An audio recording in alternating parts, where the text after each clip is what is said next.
Taiwan Perspectives. Lessons about Sovereignty.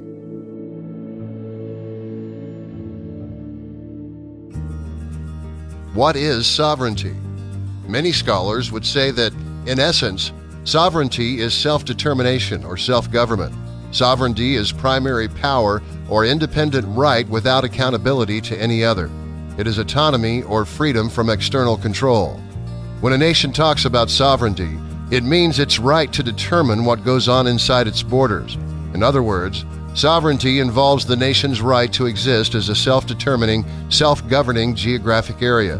That includes the exercise of educational policy, tax policy, health and medical policy, energy policy, agricultural and fishery cultivation policy, water resource control, police powers, the imposition of criminal and civil penalties on all persons within its geographic boundaries, the granting of monopolies to conduct certain types of economic activity, as well as the enforcement, non-enforcement, or selective enforcement of all laws passed by its legislative body. A nation which exercises the above types of authority, power, and control is generally spoken of as having sovereignty.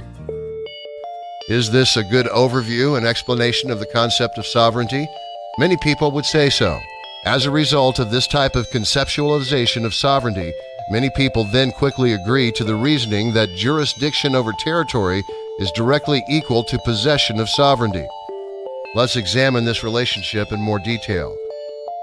We will need to collect some evidence and see what we can find out. We can start with North America. With reference to a world almanac, we quickly discover that Canada exercises jurisdiction over the province of Ontario. It is also true that Canada possesses the sovereignty of Ontario.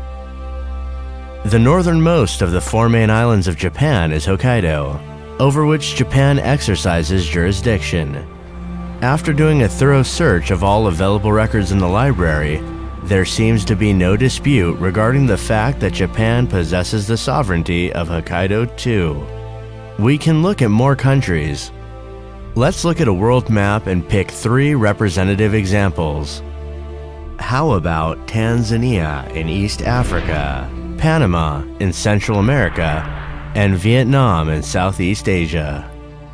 In terms of the areas that are actually inhabited, and regardless of whether any of these 3 countries divide its administrative divisions into provinces, states, territories, regions, districts, cities, autonomous zones, or any combination of these, we will still see the same pattern that having jurisdiction over territory directly correlates with being in possession of sovereignty over that territory.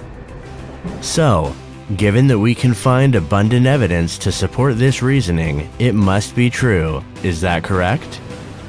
But what about the situation of Taiwan? There is little doubt that the Republic of China exercises jurisdiction over the areas of Formosa and the Pescadores. Yet on August 30th, 2007, the Senior Director for Asian Affairs, U.S. National Security Council, Dennis Wilder, said, Taiwan, or the Republic of China, is not at this point a state in the international community. The position of the United States government is that the ROC, Republic of China, is an issue undecided, and it has been left undecided, as you know, for many, many years. This seems to present a major contradiction. Let's consider another example. As of the summer of 1990, Iraq exercised jurisdiction over its 18 provinces, and bordering countries recognized Iraq as having sovereignty over these areas. However, in early August, Iraqi military troops invaded Kuwait, and the UN Security Council imposed an economic embargo on Iraq, prohibiting nearly all international trade with the regime. Iraq responded to the sanctions by announcing the annexation of Kuwait as the 19th province of Iraq on August 8th. The UN Security Council passed a series of resolutions that condemned the Iraqi occupation of Kuwait and implemented total mandatory economic sanctions against Iraq. In the view of the international community, Iraq now exercised jurisdiction over Kuwait, but not sovereignty. In November 1990, the UN Security Council adopted Resolution 678, permitting member states to use all necessary means to repel the Iraqi invasion, authorizing military action against the Iraqi forces occupying Kuwait, and demanding a complete Iraqi withdrawal by January 15, 1991. When President Saddam Hussein failed to comply with this demand, the Gulf War, commonly referred to as Operation Desert Storm, ensued on January 17th, with Allied troops of 28 countries, led by the United States, launching an aerial bombardment on Baghdad. The war, which proved disastrous for Iraq, lasted only 6 weeks. Preliminary summary. Returning to our original subject matter for this video, we must now clarify the following. To say that jurisdiction over territory is directly equal to possession of sovereignty is something that is true from one viewpoint. That viewpoint is the peacetime affairs of nations.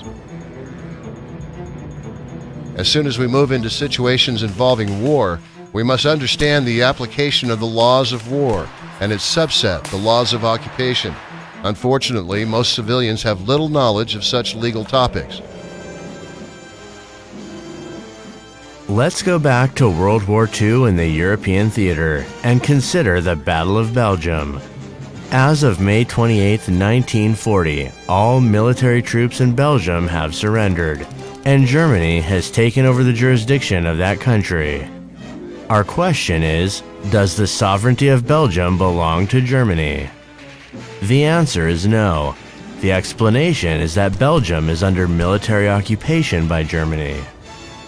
Military occupation is a condition in which territory is under the effective control of foreign armed forces. The Hague Regulations of 1907 specify that territory is considered occupied when it is actually placed under the authority of a foreign military power. We can also look at the Battle of Singapore.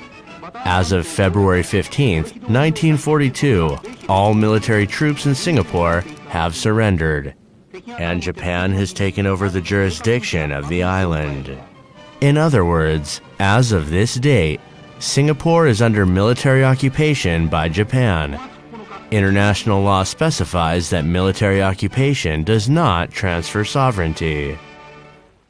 Going back to our original statement regarding the meaning of sovereignty, we now find that we need to add further clarifications. Clarifications. A.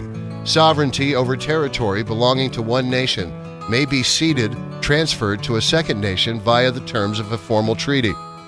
B. International law requires that the specifications of the cession be clear and unambiguous in order for the second nation's claim of sovereignty to be recognized as valid. This clarification also seems to require that we define more specifically the verb cede or the noun cession. At any rate, we can learn more about situations involving territorial cession and sovereignty by overviewing the Spanish-American War of 1898. Stay tuned for part 2 of this series.